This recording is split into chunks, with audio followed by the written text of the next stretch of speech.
Welcome to Pennsylvania in Focus. I'm Kristen Smith. This week, presumptive Republican nominee for U.S. Senate Dave McCormick stopped by at a very famous cheesesteak place in South Philadelphia that you may or may not have heard of, Geno's.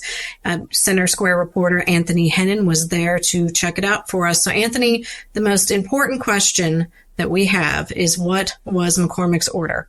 Yes, he, along with a few other supporters, he grabbed 4 Whiz-Wit cheesesteaks, of course. Messing that up would be a faux pas in Philly political circles. So whenever you go and you have to do the photo op with the cheesesteaks, you gotta make sure you have all your bases covered. But, he stopped down, he did a quick, photo op around the place. He jumped in to, help get on the line and make a few, much to the enjoyment, it seemed, of Geno's workers, and announced that of the cheesesteak, he said, "It was awesome. I ate everything." So some very scintillating Philadelphia political comings and goings here. It's early in this race. I mean, Pennsylvania still has not even held the primary, though McCormick is essentially running unopposed.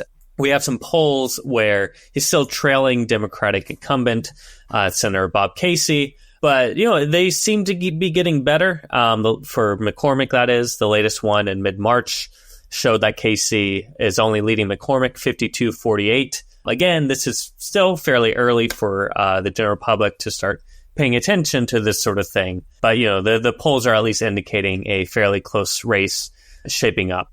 McCormick, he wasn't alone there at Geno's, was he? No, this came on a tour with the National Republican Senate Committee Chairman Steve Daines of Montana, as well as a former U.S. Senator Pat Toomey, who announced his retirement back in 2020. So I know you said he wasn't there all that long, but in his brief question and answer with reporters, what kind of things did he touch on? Yeah, so abortion came out first and foremost, sort of coming on the heels of a Florida court ruling that upheld the constitutionality of a 6-week ban down there. McCormick was trying to strike a moderate tone and basically kicking this to Pennsylvania voters. He said, "This is an issue that's very polarizing, and we need to find common ground in Pennsylvania.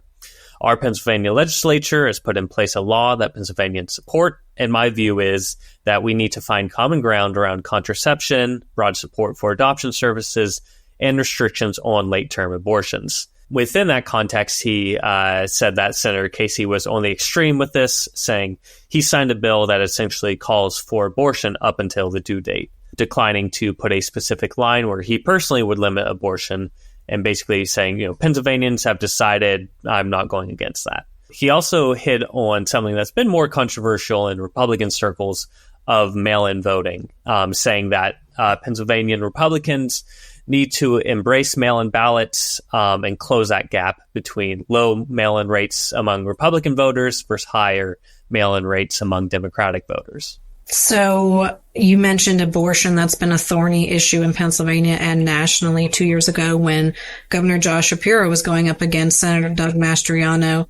I think political analysts would say that one of the biggest crutches for Mastriano would have been his very, very conservative views on abortion and his ties to President Donald Trump, which can sometimes be a hindrance for candidates in battleground states. So what is the impact? What's the Trump effect on McCormick here? Yeah, so McCormick was arguing basically that Trump would get voters out in more Republican counties and help him. He said, "The two of us are very aligned, and I think his campaign can help mine, and mine can help his." Former Senator Toomey has a public and longstanding, shall we say, divide or grudge with Trump. And Toomey argued that it's likely that McCormick would run ahead of Trump and that McCormick has a very good shot at winning. Anthony, thanks for joining us today. Listeners can keep up with this story and more at thecentersquare.com. Some people would call him a loser. He ran for state office. He was beaten. He started a business. He failed. He ran for Congress. He lost. He was nominated for vice president. He lost again. But he knew only those who never tried are the real losers. And Abraham Lincoln was no loser. Persistence. Pass it on. From the Foundation for a Better Life. at value.